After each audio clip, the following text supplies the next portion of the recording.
퇴직연금이라면 원금을 지키는 가장 안전한 자금이라고 생각하는 분들이 많습니다. 그런데 최근 투자자들 사이에서는 100% 담을 수 있다더니 왜 이렇게 크게 떨어졌냐는 불만이 쏟아지고 있습니다. 실제로 퇴직연금에서 전액 투자할 수 있다는 이유로 큰 인기를 끌었던 이른바 삼전익스 채권원화평 ETF가 한 달 동안 14% 넘게 하락한 데 이어 8월 첫 거래일에는 다시 6% 가까이 급락했습니다. 채권이 절반이나 들어있다는데 어떻게 이런 일이 가능했던 걸까요? 그리고 많은 사람들이 가장 크게 오해했던 부분은 무엇이었을까요? 오늘은 숫자 뒤에 숨겨진 진실을 하나씩 살펴보겠습니다. 최근 퇴직연금 투자자들 사이에서 가장 많이 매수된 ETF 가운데 하나가 삼성전자와 SK하이닉스를 각각 약 25%씩 담고 나머지 절반을 채권으로 구성한 채권원화평 ETF였습니다. 대표적으로 라이즈, 삼성전자 SK하이닉스 채권원합 50가, 코덱스, 삼성전자 SK하이닉스 채권원합 50이 있습니다. 이름만 보면 절반은 채권이라 비교적 안정적인 상품처럼 보입니다. 실제로도 많은 투자자들은 채권이 절반이면 큰 폭의 손실은 막아줄 것이라고 기대했습니다. 하지만 시장은 전혀 다른 결과를 보여줬습니다. 코스피가 하루 만에 5% 넘게 급락한 날 삼성전자와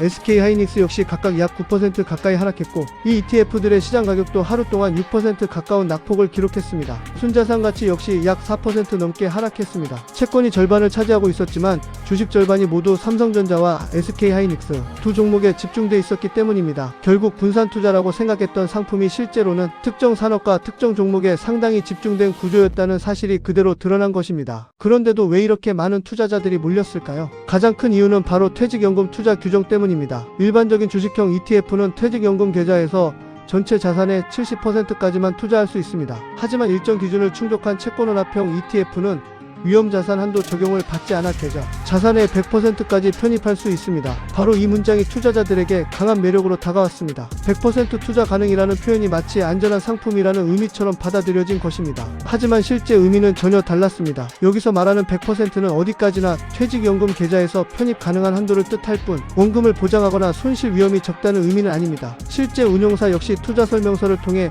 원금이 보장되지 않으며 자산 가격 변동에 따라 손실이 발생할 수 있다고 명확히 안내하고 있습니다. 특히 많은 사람들이 놓친 부분은 이 상품의 주식 비중이 절반이라는 점보다 그 절반이 모두 삼성전자와 SK하이닉스에 집중됐다는 사실입니다. 만약 두 종목이 동시에 상승하면 일반 주식형 ETF 못지않은 높은 수익을 기대할 수도 있습니다. 실제로 지난달 말 코스피가 급반등했던 하루 동안 해당 ETF는 16% 넘게 급등하기도 했습니다. 하지만 문제는 상승만큼 하락도 크다는 점입니다. 하루 반등으로 투자 심리가 살아나는 듯 했지만 불과 다음 거래일 다시 6% 가까이 급락하며 롤러코스터 장세를 그대로 보여줬습니다. 투자자 입장에서는 하루 만에 큰 수익과 큰 손실을 동시에 경험한 셈입니다. 이번 사례는 ETF 투자에서 이름만 보고 판단하는 것이 얼마나 위험한지 다시 한번 보여줬습니다. 상품명에 채권이라는 단어가 들어있다고 해서 안전한 상품이라고 단정할 수는 없습니다. 실제로 어떤 주식이 얼마나 들어있는지 특정 종목에 얼마나 집중돼 있는지 투자 위험 등급은 어느 수준인지 반드시 확인해야 합니다. 특히 퇴직연금은 장기 투자가 기본인 만큼 단기 수익률만 보고 추격 매수하는 전략은 오히려 더 큰 위험으로 이어질 수 있습니다. 흥미로운 점은 최근 퇴직연금 신규 자금의 흐름도 조금씩 바뀌고 있다는 것입니다.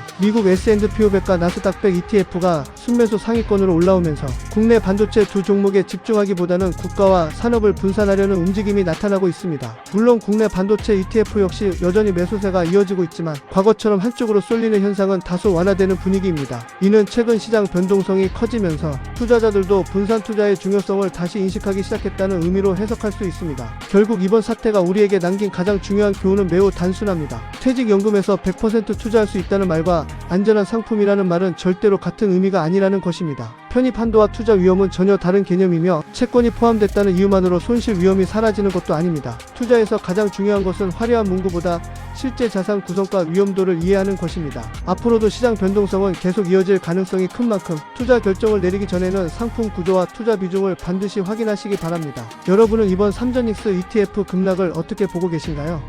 지금이 저가 매수의 기회라고 생각하시는지 아니면 아직은 신중해야 할 시점이라고 보시는지 댓글로 의견을 남겨주시기 바랍니다. 지금처럼 빠르게 변하는 경제와 투자 이슈를 계속 받아보고 싶다면 구독과 좋아요, 알림 설정까지 부탁드립니다.